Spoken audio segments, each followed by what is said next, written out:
So it's all well and good, everybody gets to see the final result, but today, let's talk about editing.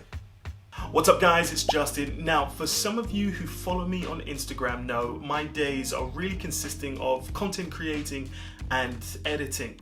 And alongside that, I'm also doing YouTube. So now and then I've been getting these questions from people on Instagram saying, Justin, what is the best editing software for beginner content creators? So in today's video, I'm going to be breaking down some of the softwares that I've used in the past. And at the end of it, I'll be letting you know which one I think is the best for beginner content creators. So let's get started. Editing. It is the glue that holds a whole project together. You can film some of the best clips of your life, but if your edit is shit, it's going to be hard for your viewers to stay long enough to see the whole thing through. Now, don't get me wrong, there are tons of ways you can edit. You can literally put clips together without any worry about how they look or anything like that. I think that was a good one. Or you can take the time to focus on the pace and the storytelling for your edit, so it makes it a lot more enjoyable for your audience who are watching it. Now that's where good editing software comes in. Now when we're talking about editing softwares, there's so many that you can choose from. Ones that are free and easy to use, to ones that you need to pay a subscription for, to ones that will break the bank. But it is essential for you to get an editing software because it really does make the world of difference. Let's start this off with one of the most recognized editing suites in the world, and that is Adobe Premiere Pro. This is a software that is advertised absolutely everywhere and is arguably the most used in the industry. According to AskWonder.com, they've crunched some numbers and come to the conclusion that there are now 9 million active Premiere Pro users. And some of those notable users that I follow are people like Peter McKinnon, Matti Haapoja, and the Full-Time Filmmaker team. And these guys live, die, and swear by Premiere Pro. And the reason why I follow them is because they don't only teach how to edit and use Premiere Pro, but they also teach you how to make better content. And that's the reason why I like to follow these guys specifically. Now, when it comes to all things in life, there are pros and cons for all of it. And editing software is no different. So what we're gonna do is break down each editing software that I've used, tell you about the pros and cons of all of them. So let's talk about some of the pros of Premiere Pro. Starting with number one, and it's the most recognized editing suite out there. Everybody knows Premiere Pro. Everybody's heard about it or experienced it in some way. Doesn't matter if you're new to the industry or you've been in the game for a long period of time, you're gonna meet someone who's got something either good or bad to say about Premiere Pro. Number two, it's easy compatibility with the rest of the Adobe Creative Suite. Now, the good thing about working with Premiere Pro and working with Adobe products is that they work very well with each other. So for example, Photoshop, After Effects, Illustrator, all of these come under Adobe's creative package. And if you want to work on something for a particular project, you can just open up one of the other pieces of software and continue working on that project. Number three, it's very feature-packed and intuitive. It goes without saying, it's pretty self-explanatory. There's a lot of stuff when it comes to Premiere Pro. Now let's talk about some cons of Premiere. Starting with number one, and that is the overhead costs. To get the benefit of using the software, you will need to pay for it on a yearly or monthly basis. For example, just for Premiere Pro alone, you're looking at around £19.97 or $28.16. However, if you want the full creative suite, you're going to need to be fronting a bit more. For here in the UK, we're looking at £39.99, or over in the States, you're looking at £53.34. So it is something to keep in mind. Number two, it's massive learning curve. With it having so many features jam-packed, it is going to take a bit of time for you to be able to learn exactly how to use it from start to finish. Now, the beauty of it being so popular is that there's so many tutorials out there, from YouTube to Skillshare to Udemy. There are so many places that you can learn how to use this program, and trust me, you're gonna need it. Number three, it's very computer intensive. Now, trust me when I say Premiere Pro is no small program. And once you start learning how to use it properly and you've got a big project with different clips, different sound effects, different transition, edits, color grade, everything in there, it does get very hard on your computer. And a lot of the time it will either slow down, freeze, or do what it normally did for me and just straight up crash. And you can potentially lose a lot of work from that. I can't tell you the countless times I've had a big project open and I forget to save, and next thing you know, as I'm just about to add one more effect, the thing crashes and I lose so much work. So make sure if you're going for Premiere Pro, grab a computer that can handle it. You're gonna need something that can manage such a big program.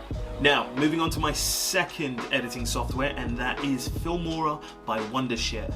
Now, this is an editing software that came in clutch when I was younger. Had no money, no idea what I was doing, and Filmora was basically the editing software that got me going with how to actually edit and put things together. Filmora has definitely changed over the years and gotten a lot better so it can start competing with the big players in the game. So, let's talk about some pros. Number one, it's easy learning curve. From all of the editing softwares I've ever used, Filmora is by far one of the easiest to learn. It's simple, it's intuitive, and everything is all laid out on the interface. So you don't need to go digging through settings after settings just to find one little thing. Number two, it's very friendly interface. Now, unlike Premiere Pro, it doesn't have all of those bars and sections and dials all over the place. It's something a rookie could pick up and get started with very quickly. And number three, there are lots of tutorials available. YouTube is full of tutorials that will teach you how to use Filmora. So a couple of videos is all you're gonna need for you to get started and start creating. Now let's talk about some cons. Number one, it's big push for its paid version. Filmora is free to download and free to use, but a lot of its key components are locked away in its paid version. Filmora really pushes the paid version at any opportunity it can. However, the most annoying thing is the watermark it leaves at the bottom of every video you export. To get the paid version, you're looking to spend $69.99 or £49.63 for the lifetime subscription to Filmora. Number two, it's very computer intensive. Even though it doesn't offer some of the same features as Premiere Pro, I was finding it was slowing down a lot. And I've tried this on a Windows laptop, a MacBook, and even my current iMac that I use for my own editing and my YouTube videos. I found it was slowing down a hell of a lot. So it is something to keep in mind.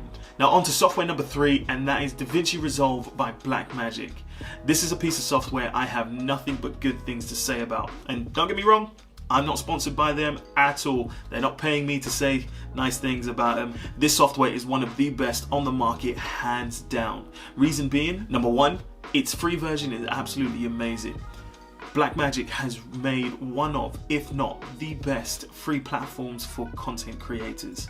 It's jam-packed with features and can hold its own with some of the top dogs in the game.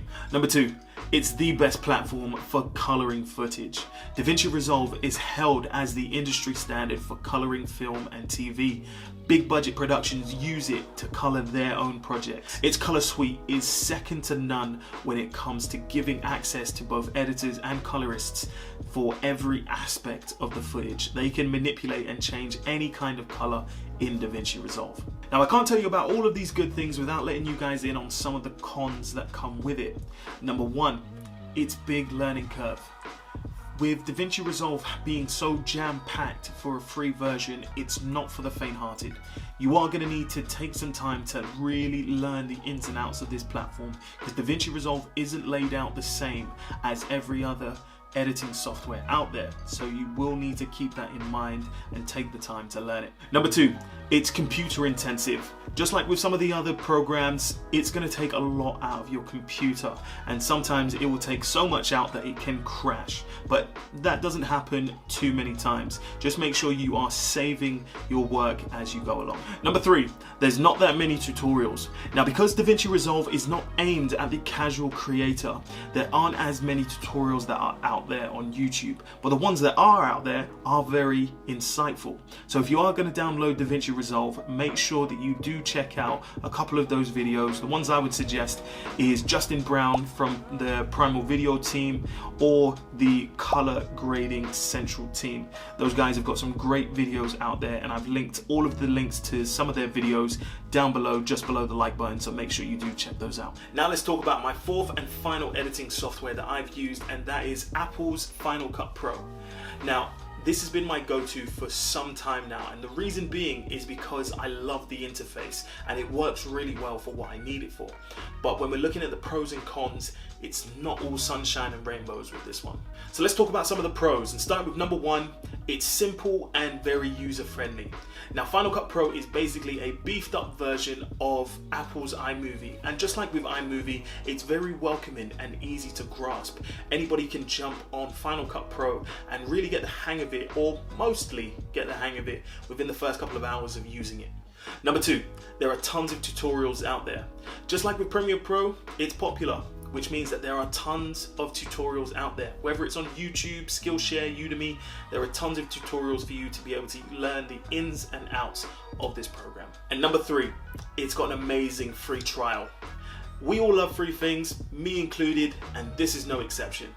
Apple recently updated the free trial for Final Cut Pro, going from 30 days now all the way up to 90 days.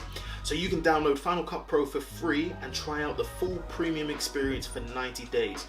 All you need to do is go on Google and type in Final Cut Pro trial, navigate yourself to Apple's website, and then click download and install it, and then you're on your way. Now come some of the cons of Final Cut Pro, and starting with the biggest and the first one, it's upfront cost. Now, after the 90-day trial is up, you are going to need to dip your hand into your pocket if you want to keep using it. Now, the difference between Premiere and Final Cut is that Premiere, you can do it monthly or you can pay yearly, but that is ongoing. Whereas for this, it's one big upfront payment for Final Cut, and then you get to keep it. And if you're looking to make that, the burn to your bank is going to be £299.99, or exactly the same in dollars. It is going to break the bank, but it's a one-time payment, and then you've got lifetime access to it. Number two, its presets are very dated. The built-in transition and effects that are built into Final Cut Pro are very old, and they look old. And if I'm honest with you, they kind of look like the ones that are built into iMovie. And for content creation in 2021, yeah, them things can't run. So you will most likely need to grab some new transitions and effects from a third-party company like Motion VFX or Pixel Film Studios. They've got some great bits that you can add onto Final Cut to really up the level of your content making. Number three, there's no cross-platforming. So this is a hard pill to swallow for all my brothers and sisters that love Windows, because Final Cut Pro is an Apple exclusive. You can only use it on Mac products, which is a shame, but it makes sense for Apple. There we have it, guys. That is my list of editing softwares I've used in the past and the pros and cons of all of them. Now, to answer the question, which one I think is best for beginner content creators, I'm gonna have to give it up to Final Cut Pro. Reason being is that it's the most intuitive and has the best user interface out of all of them. I think it's something that beginners can get to grasp with really quickly, and then you can scale yourself up to doing big projects in it. Not only that, you get the benefit of having that 3-month free trial as well, so you can't really go wrong. But if you can't get access to a Mac, or you just want to try one of the Windows-based ones, coming in at number two, the second best one that I would say is going to be DaVinci Resolve. It's free, it's jam-packed with features, and if you can learn how to edit on that, you can learn on any platform. So this is where I'm going to be wrapping up today's video. If you liked it, make sure you let me know by pressing the like button. And if you've got any comments or questions, hit them down in the comment section below, or hit me up on Instagram. And if you haven't already, make sure you subscribe to the channel and hit the notification bell so you know when I upload my next video. The next video is definitely going to be an interesting one for anybody that jumps on the Final Cut Pro trial, because like I mentioned, at the end of the trial, you are going to need to pay a bit of money, but I might be able to show you how you can save that money. So make sure you stay tuned and you're subscribed. But just as always, I appreciate your time, and I'll catch you in the next one. Peace.